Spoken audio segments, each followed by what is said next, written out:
मैं मुल्तमिस हूँ दावत गुफ्तगू दावत बयान मेरे मसलक अहले सुन्नत की शान इज़्ज़त माप जनाब हज़रत अल्लामा अली रज़ा अत्तारी अल मदनी साहिब आलिम। अल्हम्दुलिल्लाह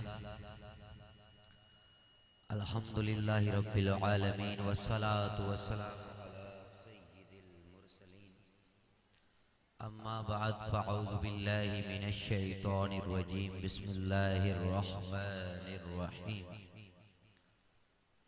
अस्सलातु वस्सलामु अलैका या रसूलल्लाह व अला आलिका व अस्हाबिका या हबीबल्लाह अस्सलातु वस्सलामु अलैका या खातमन नबिय्यीन व अला आलिका व अस्हाबिका या खातमल मासूमीन।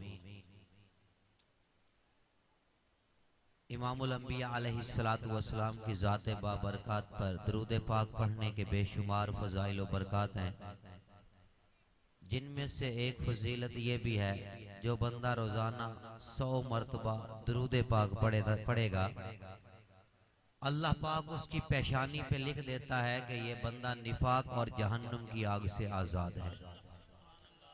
यानी ना ही इसके दिल में मुनाफ़िक़त पैदा होगी और ना ही इसका वजूद जहन्नुम की आग में जाएगा। दरूद पाक ये बंदे को पढ़ते रहना चाहिए।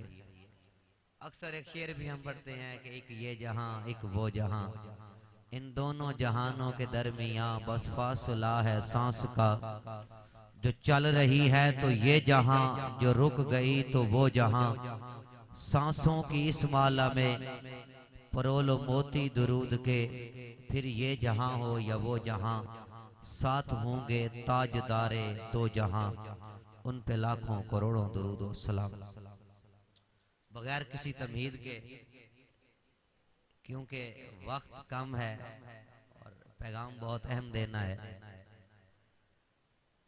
असल मामला ये है कि जब किसी चीज का सही तारुफ ना करवाया जाए तो फिर ढोंगी लोग आकर उसका गलत तारुफ करवा देते हैं। मिसाल के तौर पर एक साहिब का जुमला जो है वो बड़ा याद है हमें।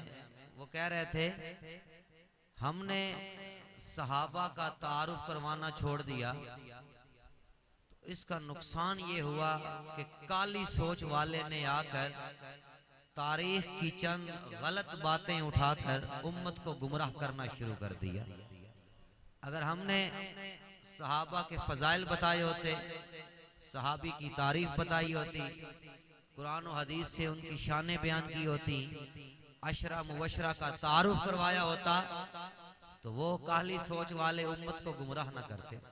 इसी तरह कई और मामलात हैं कि जिनके बारे में हमारी ये गलती है कि हमने सही तारुफ कौम को नहीं करवाया। जब हम असल चीज का तारुफ ना करवा सके तो फिर 2 नंबर लोगों ने आकर उनका गलत तारुफ करवा दिया।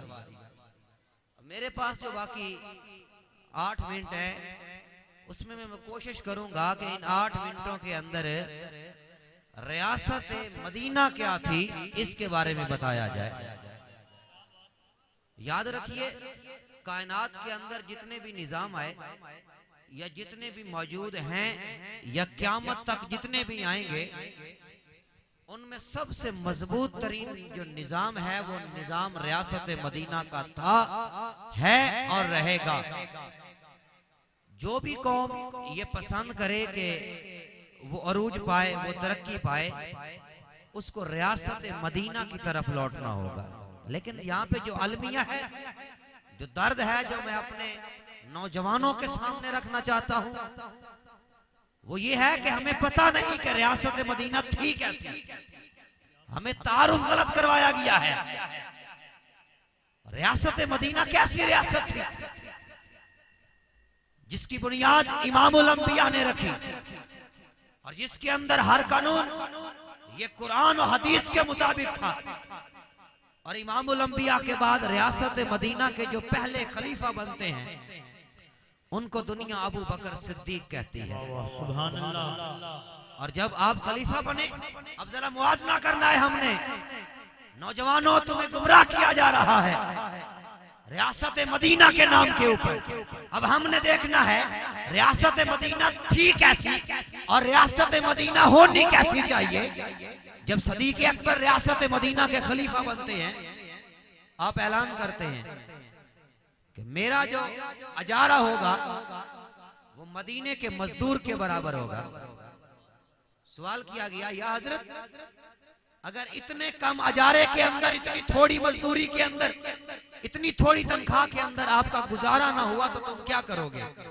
सदीक अकबर ने कहा फिर मैं मदीने के मजदूर की तनख्वाह बढ़ा दूंगा। अगर मेरा गुजारा नहीं हो सकता तो इसका मतलब यह है कि मदीने के मजदूर का भी गुजारा नहीं हो सकता। एक तो ये पैगाम मिलता है, लब्बैक लब्बैक लब्बैक या रसूल अल्लाह, लब्बैक लब्बैक लब्बैक या।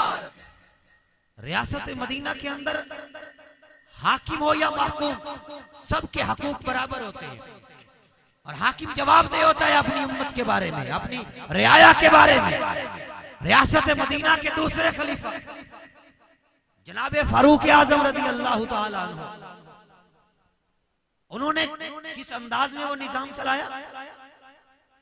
आपने कहा कि अगर मेरी मौजूदगी के अंदर, मेरे दौरे इक़्तिदार के अंदर अगर दरियाए फुरात के किनारे जानवर भी भूख से मरता है तो उमर से उसके बारे में पूछा जाएगा।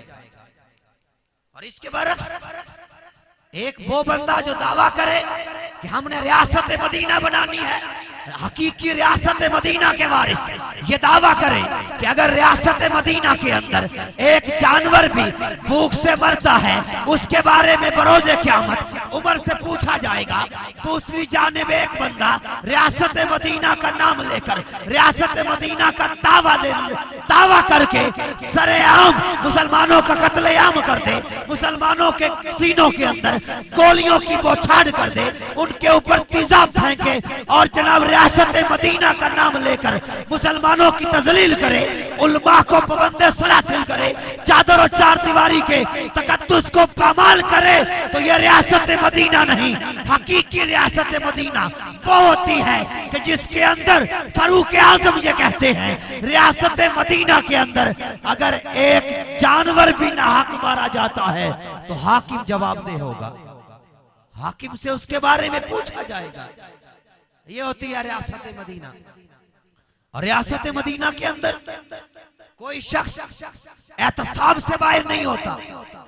यहाँ फारूक आजम जैसे जलीलुल कदर सहाबी से रियाया का एक आम बंदा उठकर सवाल करता है, ऐ उमर, बाकियों को एक एक चादर मिली तो तुझे भी एक चादर मिली, लेकिन उस चादर से तेरा लिबास पूरा नहीं हो सकता था, तो ये लिबास पूरा कैसे किया? तो फारूक आजम खुद को जवाबदेह समझते हैं, अपने बेटे को बुलाते हैं। उनका बेटा ये कहता है असल में एक चादर मुझे मिली थी, मैंने अपने अब्बा जान को तोहफे में दी, तो दो चादरें मिलाकर इनका कुर्ता बना है। तो पता ये चला रियासत मदीना के अंदर हाकिम भी जवाबदेह होता है और रियाया का आम से आम बंदा उससे पूछ सकता है कि तुमने ये काम क्यों किया। रियासत मदीना के अंदर अगर फारूक आजम जैसा अजीमुल कदर इंसान वो हक महर के बारे में ऐलान कर दे और उसकी जो एक मियार है वो मुकर्रर करना चाहे, तो एक खातून उठकर कुरान की आयत पढ़ती है और कहती है, उमर तू कौन होता है हमें रोकने वाला? जब कुरान ने इसकी हद मुकर्रर नहीं की तो तू महदूद करने वाला कौन होता है?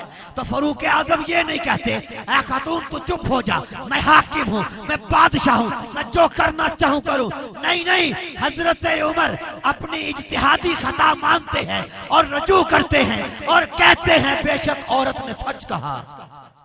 ये होती है रियासत मदीना कि जिसके अंदर लोगों का उनका हक उनकी दहलीज के ऊपर पहुंचाया जाता है, जहां कोई भी जो है वो कानून से बालातर नहीं होता। तो हमें दुनिया में जितने भी निजाम हैं, अगर हम ये चाहते हैं कि हमें हकीकी आजादी मिले, हकीकी तरक्की मिले, तो हमें निजाम मुस्तफा की तरफ लौटना होगा। वो निजाम जो रियासत मदीना के अंदर रखा गया, हकीकी फलाह इसी निजाम के अंदर है। और वो लोग जो इस निजाम के दाई हैं, जो हकीकी मानों में इस निजाम को राइज करना चाहते हैं, हमें अपनी बका की खातिर, अपनी नस्लों की बका की खातिर निजाम मुस्तफा की तरफ लौटना होगा। यही कायनात का वाहिद निजाम है जो दुनिया में भी इज्जत दे देगा और उक़बा में भी इज्जत देगा। अल्लाह करे दिल में उतर जाए हमारी बात। अल्लाह हमें इस पैगाम को समझने और अमल पैरा होने की तौफीक अता फरमाए।